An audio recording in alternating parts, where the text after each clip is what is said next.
Imagine waking up to the news that the President of the United States is openly musing about invading your country. Yes, Canada, the polite neighbor that's always been America's backyard buddy, because he thinks we're too weak to handle our own affairs.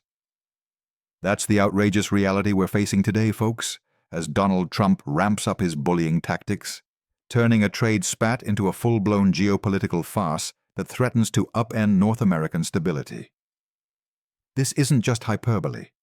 It's a direct assault on our sovereignty, and Canada is rightly pushing back. Let's start by unpacking how we got here, because this didn't happen overnight. It's the culmination of years of American protectionism gone wild under Trump. Who would have thought that a man who built his empire on bankruptcies and bad deals would try to treat an entire nation like a failing casino? Back in 2018, during his first term, Trump slapped tariffs on Canadian steel and aluminum, claiming national security threats, as if our maple syrup was laced with espionage. Fast forward to 2025, and he's at it again, imposing even harsher measures that have crippled our exports. According to recent data from the Canadian Steel Producers Association, but Trump's latest enforcement rules added $110 to $160 per ton in compliance costs, making it impossible for our producers to ship without bleeding red ink. So, what did we do? We stopped shipments cold, halting trucks at the border, and freezing rail schedules. That's not aggression. That's self-preservation against a bully who's weaponizing trade to prop up his America First facade. And now, Trump is escalating this into invasion talk? It's laughable if it weren't so terrifying. Here's a guy who dodged the draft 5 times during Vietnam, now playing armchair general against a peaceful ally. Reports from Washington indicate Trump's inner circle is floating ideas of securing the border by force, ostensibly to stop what he calls a Canadian collapse that's supposedly spilling over with, but let's call it what it is, a thinly veiled grab for our critical minerals, oil and water. Hypothetical quotes from anonymous White House sources, leaked to outlets like the New York Times, suggest Trump quipped in a meeting, "Canada's falling apart. Maybe we just take it over and fix it ourselves." Fix it? As if his track record on infrastructure or economy isn't a dumpster fire of deficits and division. From the Canadian perspective, this is nothing short of imperial arrogance, and Prime Minister Mark Carney is leading the charge in rejecting it outright. Carney, our borders are secure, our economy resilient, and any suggestion of invasion is not only absurd, but a violation of international norms. That's the People's PM speaking, folks, channeling the frustration of everyday Canadians who've had enough of being treated like a doormat. Polls from Angus Reid show 82% of us support Carney's tough stance, with citizens in border towns like Windsor and Niagara Falls organizing rallies chanting, "Hands off Canada." It's a groundswell of national pride, reminding the world that we're not pushovers. We're the country that burned the White House in 1812, and we're not afraid to stand tall again. But why? Absolutely. Data from the U.S. Bureau of Labor Statistics reveals that American construction employs over 7.9 million people, and our steel halt has already idled thousands, with projects from Texas highways to New York towers grinding to a stop. Trump's tariffs were supposed to boost domestic production, but U.S. mills are at 84% capacity and can't ramp up fast enough. Instead of admitting failure, he's blaming us, ramping up rhetoric about invading to stabilize the border. Sarcasm aside, this is classic Trump. Create a crisis, then pose as the savior. What if I told you a single province outmaneuvered the entire U.S. administration, securing a pipeline deal that bypasses federal red tape and delivers 1 million barrels a day straight south? That's exactly what Premier Danielle Smith pulled off, announcing a new U.S. energy corridor without waiting for Ottawa's blessing or Trump's tariffs to bite harder. This isn't rebellion.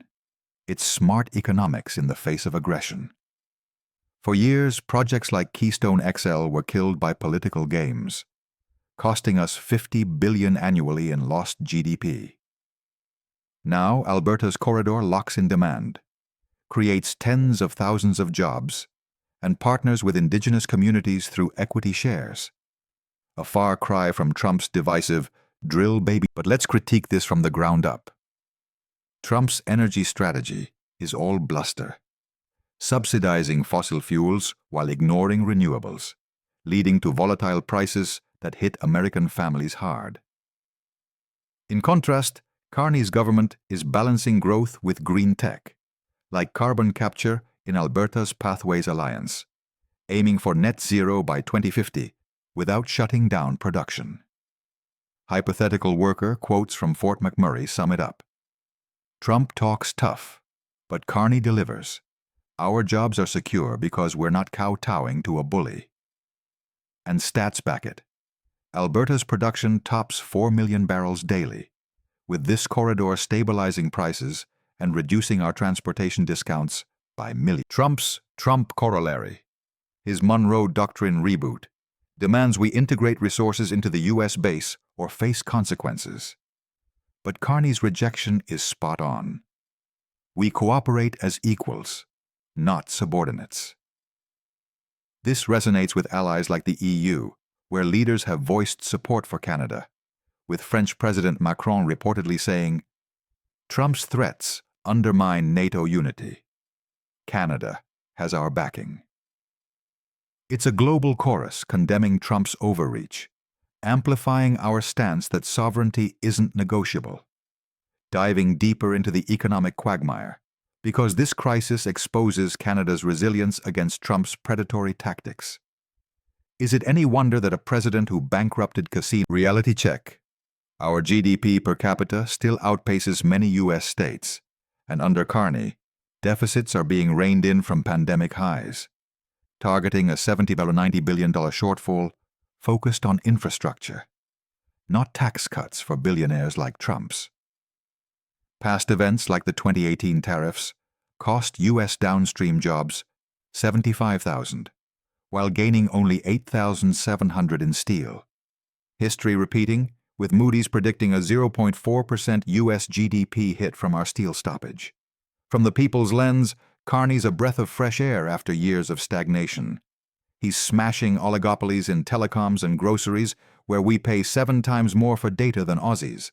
Moves Trump ignores while his cronies rake in from similar U.S. cartels. Quotes from Toronto economists. Trump's invasion talk is desperation. Carney's strategy secures our future without surrender. Now, let's talk housing, because Trump's using our affordability crisis as ammo for his border invasion narrative, claiming refugees will flood south. What a load of hogwash. Our issues stem from global money laundering and supply constraints, not weakness inviting takeover. Median home prices hit $700,000, needing $170,000 income to buy, but Carney's cracking down on snow washing, with BC reports exposing billions in dirty funds. Trump's America has its own bubbles. Austin mansions versus Vancouver shacks. Immigration ties in too. Trump blasts our inflows as chaotic, threatening border security. But our system's targeted, bringing skills despite flaws like LMIA fraud, which Carney's auditing. UN flags issues, but compare to Trump's family separations and wall obsessions. Canadians back controlled migration. 3 million since 2016 boosted growth, per capita output steady despite dilution claims. Trump's hypocrisy shines. He wants our nurses and engineers, but threatens invasion if we don't hand over resources. On the political front, Trump's dividing to conquer, stoking Alberta separatism to weaken us. But Carney's unifying, with deals like Alberta's pipeline showing federal-provincial harm. Allies like the UK support us, with Carney's Bank of England ties bolstering credibility. Geopolitically, this crisis tests alliances. Trump's isolating America, while Canada gains sympathy. EU trade talks accelerate, Diversifying from U.S. dependence. Hypothetical NATO statements. Invasion threats undermine collective defense. Stand with Canada. As we wrap this part, remember, Trump's bluster masks weakness, but Canada's rejection is strength. We've halted steel, built pipelines, and stood firm, proving we're no pushover. Turning to the human cost, because behind Trump's saber-rattling are real lives disrupted, and Canada's response prioritizes people over politics. Stats: 18,000 U.S. workers idled immediately. But our unions condemn Trump, saying, his tariffs started this.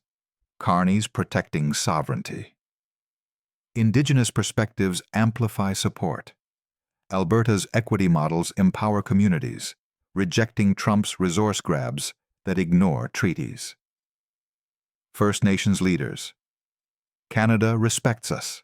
Trump sees land as loot. Youth voices rise too. Our brain drain is real, but Carney's investing in AI and machinery, countering Trump's poaching. Rhetorical question. Why flee when home fights back? Internationally, condemnation grows. UN Secretary General. Invasion rhetoric violates charters. Share your thoughts in the comments. If you found this video interesting, please like, share, and subscribe to the channel so you don't miss anything.